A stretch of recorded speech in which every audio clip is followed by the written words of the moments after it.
हे students, आज के हमारे इस लेक्चर में हम यूक्लिड्स डिवीजन लेमा के बारे में स्टडी करेंगे। यहाँ पर डिवीजन की बात की जा रही है और डिवीजन को तो हमने प्रीवियस लेक्चर में बहुत अच्छे से स्टडी किया है।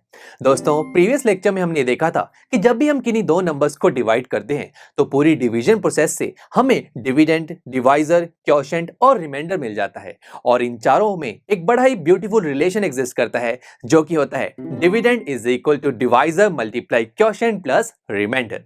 Now students, Euclid's division lemma ने बस इसी एक्सप्रेशन को थोड़ा और इलेबोरेट करके हमारे सामने रिप्रेजेंट किया।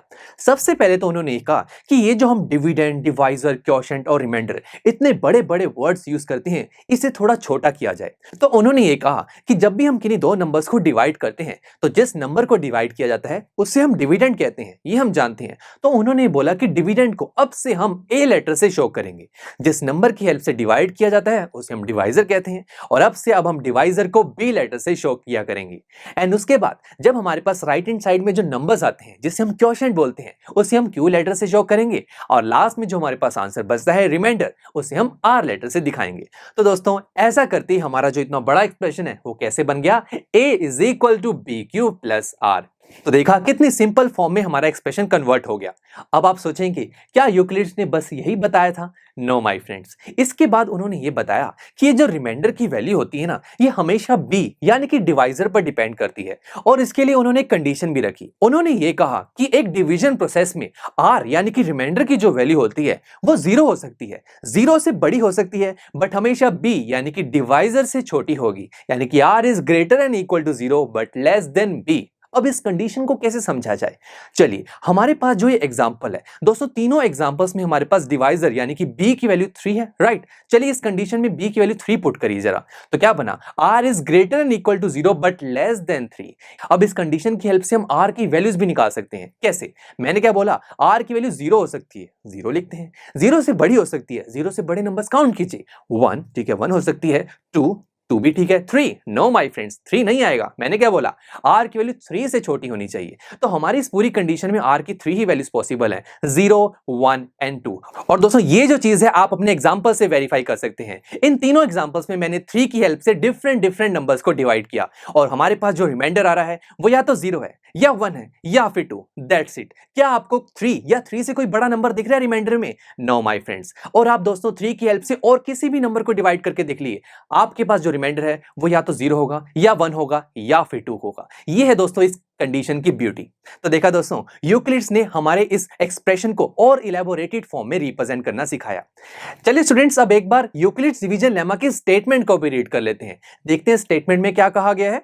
Given positive integers a and b, there exist unique integers q and r satisfying a is equal to bq plus r where r is greater than equal to 0 but less than b।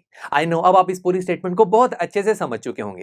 क्या बोला गया यहाँ पर, given positive integers a and b, यानी कि अगर आपके पास a और b कोई दो इंटीजर्स हैं, there exist unique integers q and r, यानी कि अगर आपके पास a और b दो इंटीजर्स हैं और अगर आप उनको डिवाइड कर दें तो आपके पास क्वोशिएंट और रिमाइंडर तो आएगा जिसे मैं q और r से डिनोट करता हूं। और अब हम ये जानते हैं कि जब हमारे पास a एंड b यानी कि dividend and divisor, q and r यानी कि क्वोशिएंट और रिमाइंडर अवेलेबल हो तो हमारी ये कंडीशन सेटिस्फाई होती है जो कि है a is equal to B Q plus R. और यहाँ पर जो रिमाइंडर की वैल्यू है वो डिवाइजर पर डिपेंड करती है और उसकी कंडीशन क्या थी, r is greater and equal to 0 but less than b। यही तो दोस्तों मैंने आपको समझाया, बस उसे वर्ड्स की फॉर्म में यहाँ पर यूक्लिड्स ने रिप्रेजेंट कर दिया।